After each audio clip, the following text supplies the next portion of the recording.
daun kelor ya. Nah, daun kelor ini nama ilmiahnya adalah Moringa oleifera. Kalau kalian lihat di Google ada L di belakangnya, itu L-nya itu L besar, artinya adalah Linnaeus. Kalian ingat kan? Carolus Linnaeus, bapak taksonomi ya. Nah, daun kelor ini kalian sudah tahu banyak ini manfaatnya. Iya Bu. Jadi ada ini di dalamnya, dia ada antivirus, ada anti kanker, ada anti inflamasi, ada anti depresan di sini.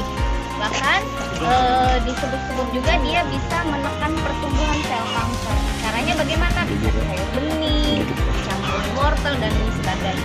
Ya, ini namanya daun kelor. Daun kelor ini masuknya ke dalam famili apa, ke dalam divisi apa, kalian nanti dicari tuh dia masuknya ke dalam biopita, spermatopita atau pteridopita. Ayo kita tahu. Kalau biopita apa? Pakai lumut. Bukan lumut. Kalau pteridopita?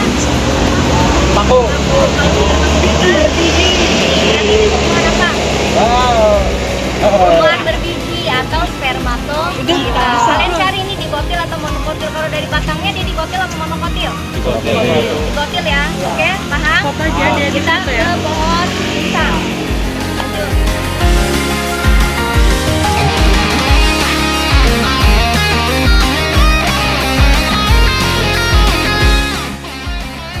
Tahu semua lah ya pasti ya. Ini berarti namanya pisang ya. Pohon pisang Daun. termasuk itu monokotil daun. atau dikotil? Dikotil. Iya apa mono? Lihat nih. Di Monokotil. Kenapa? bukan ada tahu Ya banyak. berkeping satu Sing ya. muka imam Kita ketawa, lihat Cok. batangnya basah, tidak berkambium. Pertulangan daunnya lihat nih kan, nggak ada dia menyirip atau menjadi.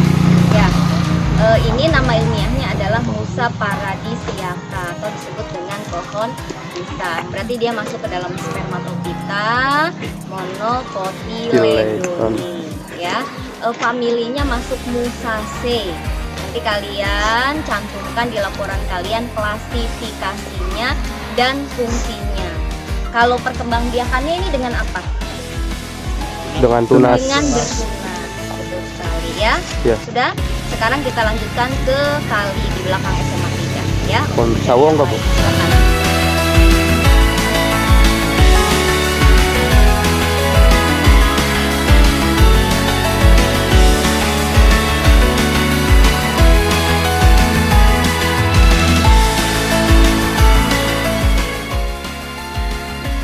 Ini namanya Munchinia calabura. Nama Indonesianya adalah Kersen.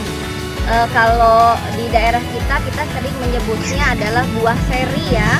Warnanya hijau, kalau sudah matang dia merah. Rasanya manis dan ternyata dia ini bisa dimanfaatkan untuk obat diabetes atau gula darah. Diambil daunnya, kemudian direbus, kemudian diminum pagi dan malam hari. Tapi rutin ya. Nah, kemudian kalau kita lihat di sini dia termasuk dikotil atau monokotil nih. Kalau bunganya kan ini kelopaknya mahkotanya 1 2 3 4 5. 5. Berarti dikotil apa monokotil tadi? Dikotil. Berarti kan 4, 5 Dikotil. Nah. Kalau 3, 6, 9 berarti Mono. Kalau ini berarti Dikotil. dikotil, ingat ya. Kalau yang 4, 5 dan dikotil. seterusnya itu dikotil. Kalau yang 3, 6, 9 berarti Monokotil. gitu ya. Sekali lagi coba sebutkan ini namanya apa? Monokotil. Ininya nama spesiesnya tadi apa? Montingnya. Montingnya calaburael. Oke. Ini apa? Oke, kita Monokotil. lanjutkan ke yang selanjutnya ya.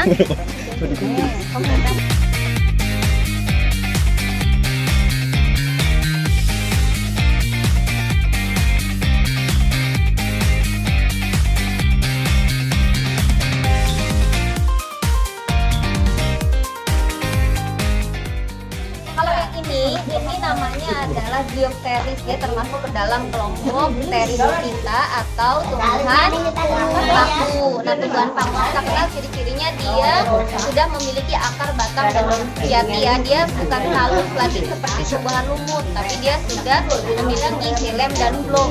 Nah, ciri-ciri tumbuhan paku yang paling mencolok adalah ini.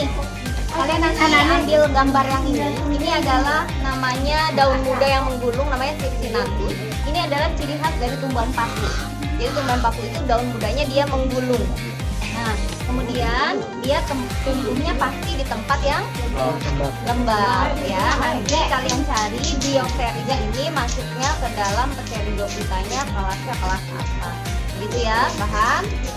Oke, silakan nanti kalian cari ya, kalian search. Udah?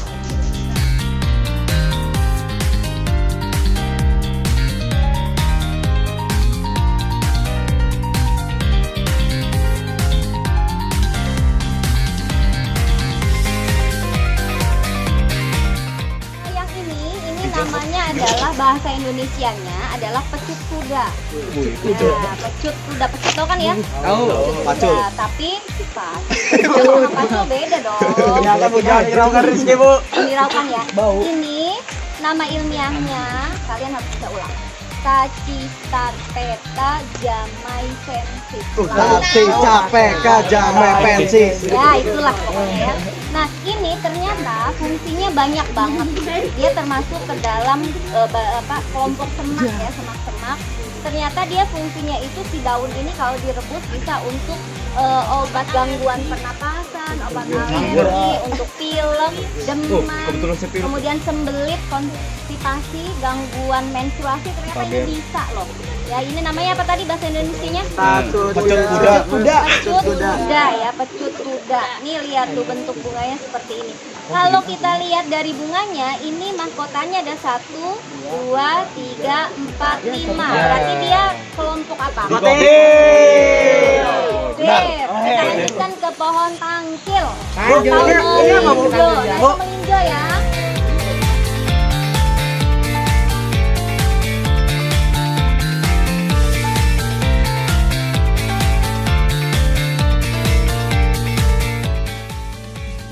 Ini namanya adalah pohon melinjo atau dalam bahasa kita di sini disebutnya sebagai Tangkil. ada Bu, tangkil. Nah, ini di planet nih Anis sudah ketemu nih Genetum genemon. Nama ilmiahnya Genetum genemon. Bahasa Indonesianya adalah melinjo. Dalam bahasa kita, daerah kita namanya tangkil. Kalau kata Bu Erna namanya kalau orang Jaksel bilang gerintul. Ibu juga baru tahu. Nah, ternyata kalau nanti kalian searching di Google atau di Planet, dia ini termasuk ke dalam kategori tumbuhan biji terbuka atau disebut sebagai gimnosperme. Berarti spermatopita ya. Nah, kenapa tumbuhan biji terbuka? Sekarang kalian perhatikan. Yang ibu pegang ini namanya strobilus. Jadi cirinya spermatopita itu kan dia tidak punya bunga yang sesungguhnya, tetapi bunganya itu namanya disebutnya strobilus. Nah, strobilus ini, nah ini ada biji nih. Kalau kita lihat ini jangan diambil ya, ini punya orang. Iya, Bu.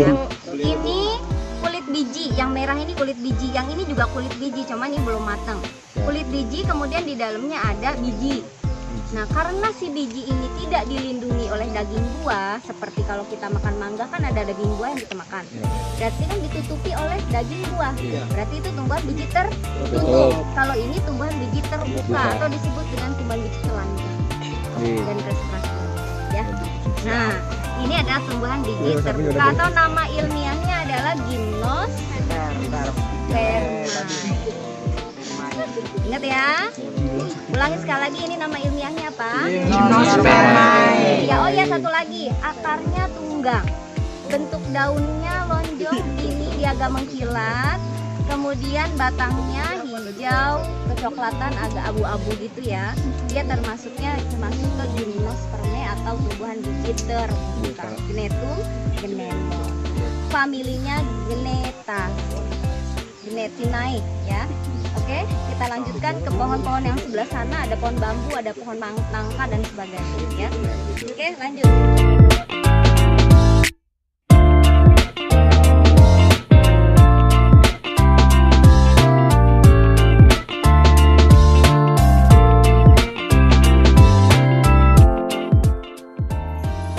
Ya, nama ilmiahnya adalah bambusa. Ya, bambusa itu bambu itu banyak spesiesnya ya. Ada bambu ampel, ada segala macam bambu ada, makanya ibu sebutkan bambusa sp. Kalau kalian cari di planet ini namanya adalah Bambusa vulgaria. Nah, ini masuk ke dalam tumbuhan monokotil. Kenapa? Karena kita lihat nih, pertulangan daunnya sejajar, batangnya beruas-ruas. Kalau di kotil nggak ada ruasnya. Kemudian ini mah ada tuh ruasnya, terus tidak bercabang. Kalau di kotil tumbuhannya batangnya bercabang, gitu kan? Kalau ini beruas, kalau di kotil tidak beruas. Berarti ini monokotil. Manfaatnya banyak ya bambu ya. Selain untuk bahan bangunan juga bisa untuk masakan. Kalian lihat nih yang ini. Yang ini adalah bambu yang masih muda. Di daerah kita dikenal sebagai rebung. Ini untuk sayur ya, di sayur enak sekali rasanya. Oke, berarti ini bambu termasuk ke dalam tumbuhan monokotil. Jadi spermatofita kelasnya monocotyledone. Oke, kita lanjut ke tanaman yang warnanya ungu di sebelah sana. Tuh lihat di sana ada bagus banget.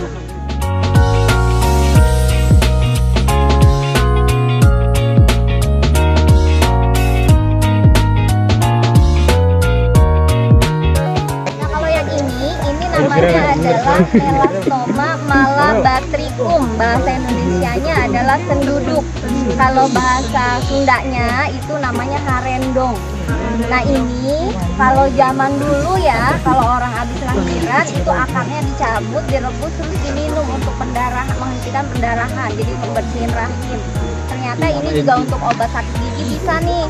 Ininya daunnya untuk obat sakit gigi.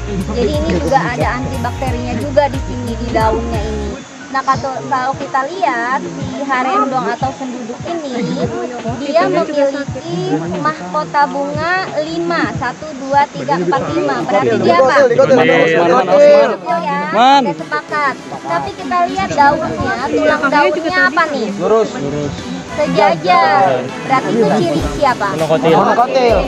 Sebenarnya dia dikotil apa monokotil? Dua-duanya. Tidak dua-duanya. Jadi kalian gak usah bingung, ini masuknya ke dalam tumbuhan dikotil, spermatofita dicotyledone dengan banyak manfaat ya. Mau bersin. Ilmiahnya adalah Elastoma malabatricum. Oke, sudah kita lanjut ke pohon nangka di sana. Asik.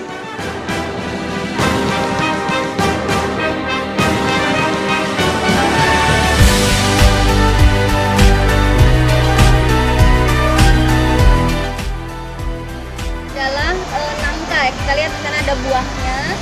Nama ilmiahnya dari nangka itu adalah Artocarpus heterophyllus. Artocarpus itu banyak, ada Artocarpus integra, itu nama ilmiah dari cempedak. Pernah dengar cempedak ya? Yang baunya lebih menyengat daripada nangka. Nah, nangka ini dia termasuk ke dalam tumbuhan dikotil. Berarti spermatofita. Tumbuhan dikotil berarti kalau kalian makan nangka kan biji nangka kan terbelah menjadi 2 ya. Berarti tumbuhan berkeping 2. Sudah Artocarpus heterophyllus, nama ilmiah dari nangka. Oke, sudah selesai. Kita lanjutkan ke sini.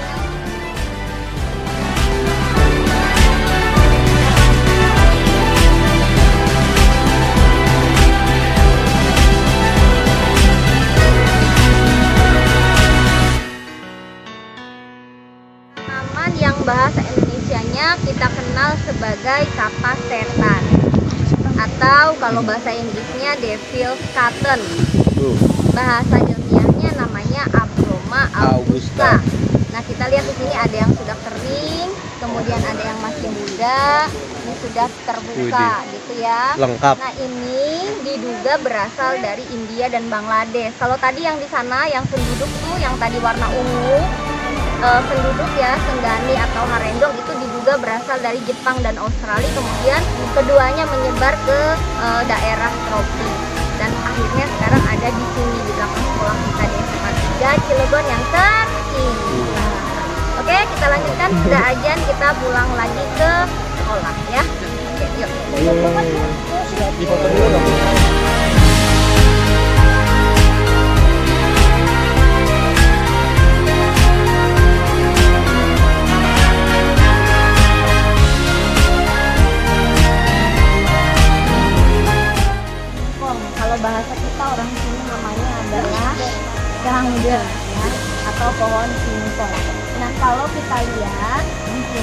pertulangan daunnya kan kalau kayak gini berarti apa?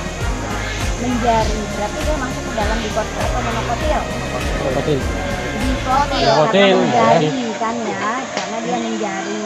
Nah kemudian dia ini nama ilmiahnya adalah Manihot esculenta. Pak Crunch. Ya, iya betul?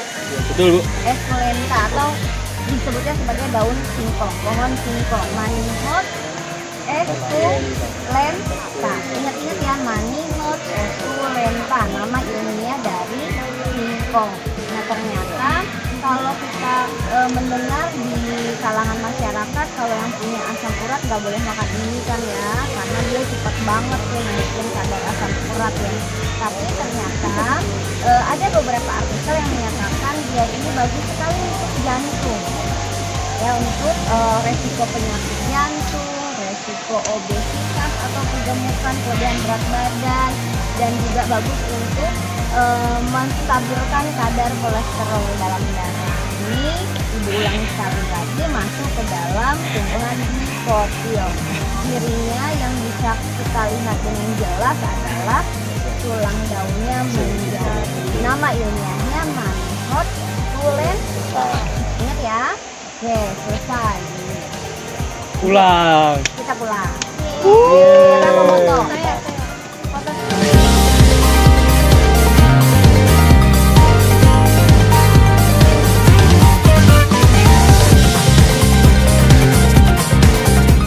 Nah, kalian lihat yang ini, kalau kalian zoom di sini, yang ini ya, yang ini nih, yang ini ya, yang bentuknya kayak love. Ini namanya adalah lumut hati, masuk ke dalam Hepaticopsida. Ingat, ibu ulang sekali lagi, namanya adalah Marsanthia polymorpha, nama Indonesianya adalah lumut hati. Masuk ke dalam Hepaticopsida, karena dia lumut maka masuk ke dalam Bryophyta. Di samping-sampingnya ada lumut yang namanya Sphagnum yang ini. Ini bukan ke dalam Hepaticopsida masuknya, tapi ke dalam lumut sejati atau yang disebut dengan Bryopsida atau dikenal dengan istilah musti ya. Jadi ini adalah penjelasan terakhir setelah kita dari kebun tadi. Jadi kita terakhirnya adalah di kali ini. Jadi di kali ini fokusnya dua, Bryophyta, yang satu namanya Sphagnum, yang satu namanya Marsanthia. Oke. Ternyata kalau kalian researching, Marsanthia ini bisa digunakan sebagai obat untuk radang hati atau hepatitis ya. Kemudian kalau kalian lihat pakai loop, di ujungnya itu ya kan bentuknya begini ya, begini. Di ujungnya ada seperti mangkuk bintik gitu, bintik gitu ya. Itu namanya gemma atau kuncup, itu sebagai alat reproduksinya. Oke, selesai untuk hari ini. Kita kembali ke kelas ya. Ayo.